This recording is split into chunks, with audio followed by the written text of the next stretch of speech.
السلام عليكم ورحمة الله وبركاته. وحشتوني جدا جدا جدا جدا جدا. عاملين ايه؟ النهاردة جاية اتكلم في مشكلة قابلت بنات كتير وبتقابل بنات كتير، ان هي صورها موجودة على الانترنت بطريقة زبالة. فجاية النهاردة احكيلكوا ازاي تحافظوا على نفسكم من الموضوع دوت، وازاي انا كان هيحصل فيا كده فعلا. Please keep watching.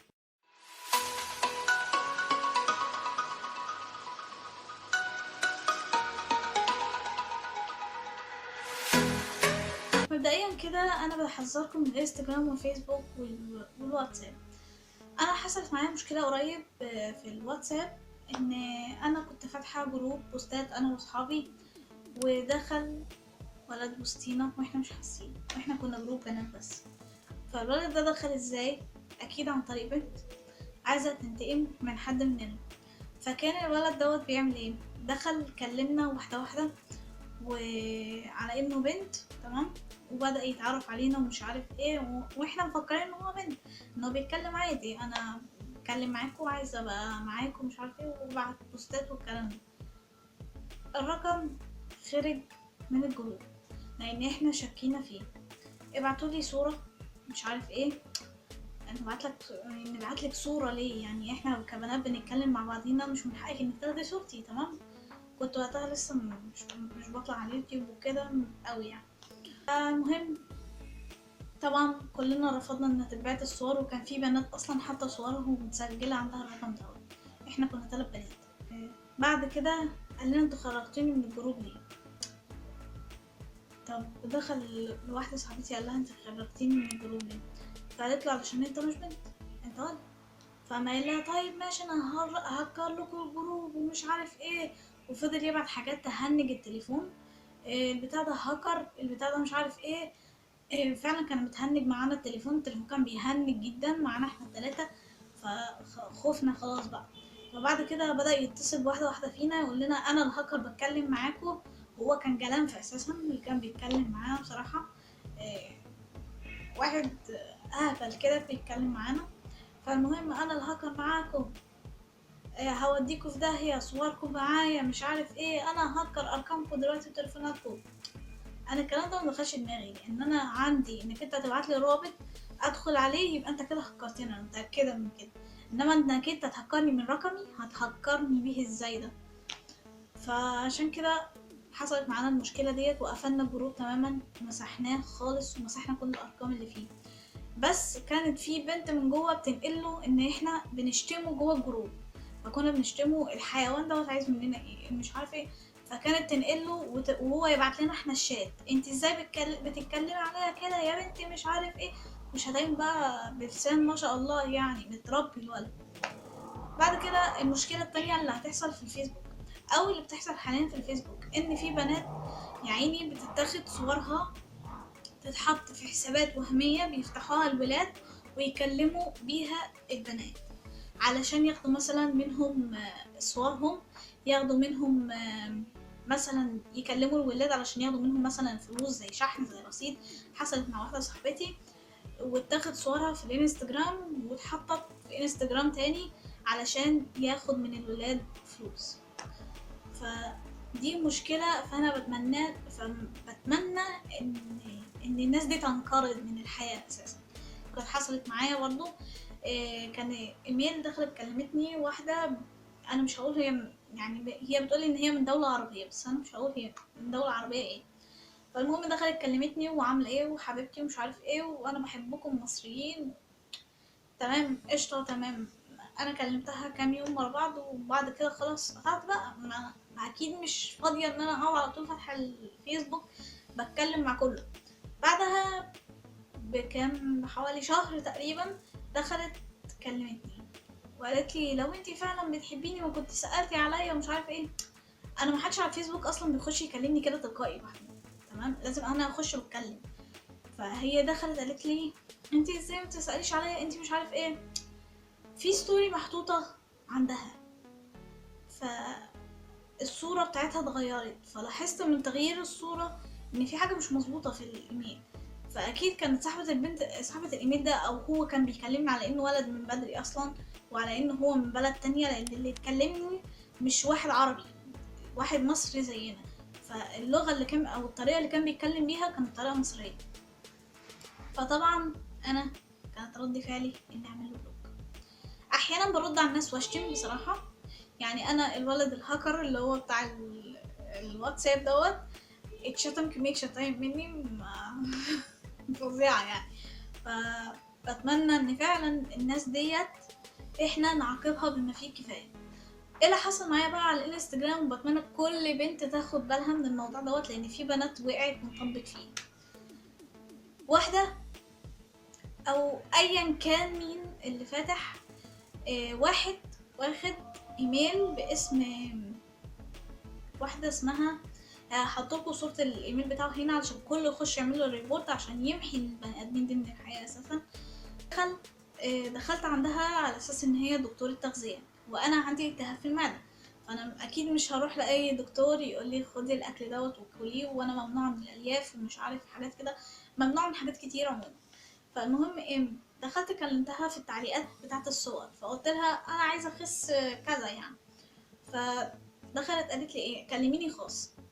فدخلت كلمتها خاص، ازيك انا اللي كنت بكلمك، فبكلمها بطريقه ناشفه شويه. فالمهم قامت قالت لي انت اسمك ايه؟ قلت لها منى يسري. فقالت لي انت عندك كام سنه؟ قلت لها 20 سنه.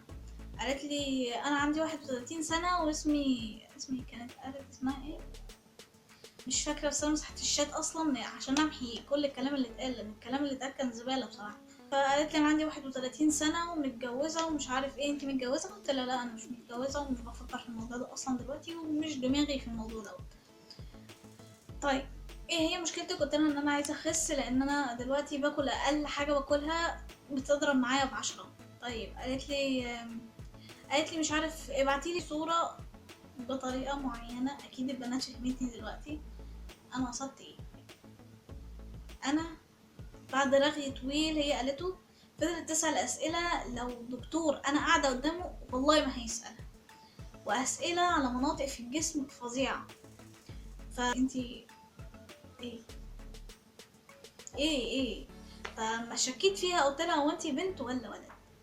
لأن أنا شكيت خلاص، أنا كده اتأكدت إن ديت مش مظبوطة. فقامت بعتالي صورة واحدة وعيالها الاتنين، قالت لي أنا أهو وابني معاذ وبنتي ولاء.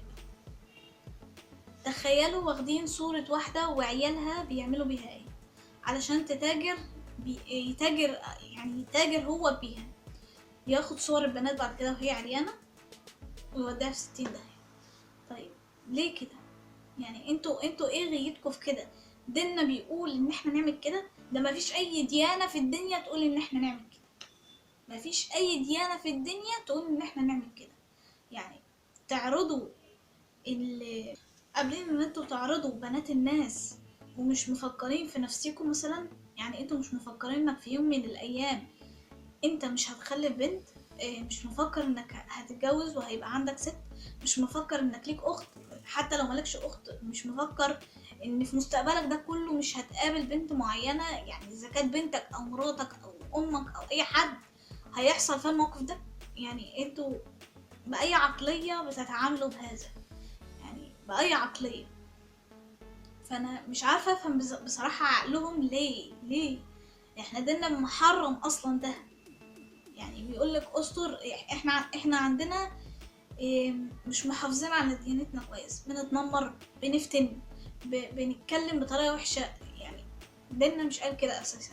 ديننا ما قالش ان احنا نتنمر على الناس العيانه، ديننا ما قالش ان احنا نفتن، ديننا ما قالش ان الفتان دوت قبره هيولع.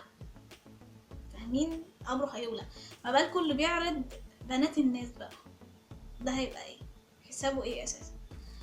فبتمنى بجد كل بنت تاخد بالها، اي حد يطلب منك صورة اعملي بلوك واطلعي افضحيه. يعني اطلعي حطي الصورة بتاعته كده على الانستجرام بتاعك او على الفيسبوك، حطي صورة الاكونت او حطي لينك الاكونت والناس كلها تخش تعمل ريبورت وتخلص من البني ادمين ديت. فبتمنى كل بنت تاخد بالها من نفسها، كل بنت تمنع قصة ان هي تنزل الصور بطريقة عامة. انا عموما بنزل الصور عشان انا فيديو بلوجر، وبنزل صور على انستجرام علشان انا بلوجر يعتبر، فبنزل صور اللبس والحاجات ديت، وصور ان انا نزلت فيديو والكلام ده. فدي حاجة انا بعد كده هبقى معروفة انا مين، فاهمني؟ لكن لو انتي مش معروفة انتي مين، فدي مشكلة ليكي بجد. المشكلة هتواجهك بعد كده. يعني لما تيجي مثلا يتقدم لك حد وشاف صورة وحشة مثلا ليكي، لا، اوعي تعملي الحركة دي، اوعوا تعملوا الحركة دي بجد. يعني انتوا هتندموا ندم عمركم لو الحركة دي اتعملت فعلا. فانا لما عرضت حساب الشخص دوت، هو مكتوب ام معاذ، والحساب نفسه مكتوب معاذ. فلما عرضت الحساب دخلت كام بنت يعني كلموني قالوا لي نفس الحساب ده انا دخلت كلمتها وقالت لي بعتي صور لكذا. انا نزلت الكلام بتاع البنات ديت بس ما وضعتش اساميهم عشان حرام ان انا اعمل كده، ونزلت الكلام بتاعهم علشان كل اللي عندي يصدق، لان انا عندي 1500 تقريبا، داخل على 1500. فانا مستحيل ان انا اقبل بنت من البنات يحصل لها كده بجد. حافظوا على نفسيكم. صور تنزلوها خاص، لو انتوا عايزين تنزلوا صور بينكم وبين اصدقائكم، صوركم تكون خاص، صوركم ما تتعرضش عند اي حد. موبايلاتكم ما بتيجوا تبيعوها، ما تبيعوش الموبايلات. شيلوا الميموري كارد، ويا ريت تشيلوا البوردر بتاع التليفون ذات نفسه، يعني لان دي مشكله بحد ذاتها كبيره. يعني ممكن تحطي يعني تمسحي صورك، هم عندهم برامج بترجع الصور تاني، بس تفضلي كذا مره تحطي في التليفون فيديوهات وصور، فيديوهات وصور، فيديوهات وصور، زي حالة الواتساب والحاجات ديت، وتمسحي فيديوهات وصور وتمسحي فيديوهات وصور يجي 6 7 10 مرات كده، بحيث ان هو لو جه يشوف التليفون ما يعرفش يوصل للصور بتاعتك القديمة. فلان بنات بتبيع التليفونات بتاعتها وبتكتشف انها في مصيبة. فبتمنى كل البنات يعني تكون في حالة كويسة وما تقابلهاش اي مشكلة بصراحة، ومحدش يتحط في المأزق ده، لان هو مأزق وحش جدا، وحش جدا جدا جدا يا جماعة. وفي ناس بتصدق الكلام ده فعلا وبتبعت صور بجد، انا مش مصدقة. والحساب ده عليه 500 فولو، فكتير. الناس دي ايه؟ فاكيد في ناس وقعت في الفخ دوت صورت فعلا. فخدوا، لو انتوا شخصية مشهورة اتس اوكي، نزلي صورك في البداية خاص بينك وبين نفسك، واعملي فولورز البنات زيك. بعد كده ما تكوني بقى عندك فولورز كتير، خلاص طلعي حسابك للناس، لان انت خلاص اتعرفتي انت مين، وحطي اسمك على الصور بتاعتك بس. وطبعا يكون اسمك واضح عشان هو ما يعرفش يداريه، وعشان هو ما يقطعهوش الجو دوت.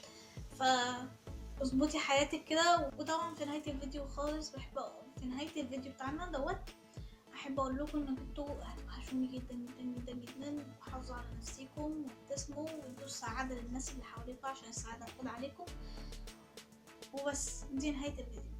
اتمنى يكون الفيديو فاتكم، لان انا عايزه يفيد كميه كبيره من الناس. تعملوا شير، تعملوا سبسكرايب، واعملوا لي لايك للفيديو، وتابعوني على الانستجرام لان انا 24 ساعه قاعده معاكم هناك. واي مشكله بتحصل عموما انا بشرحها لكم هناك، وبقول لكم ازاي تعملوا كل حاجه. السلام عليكم ورحمه الله.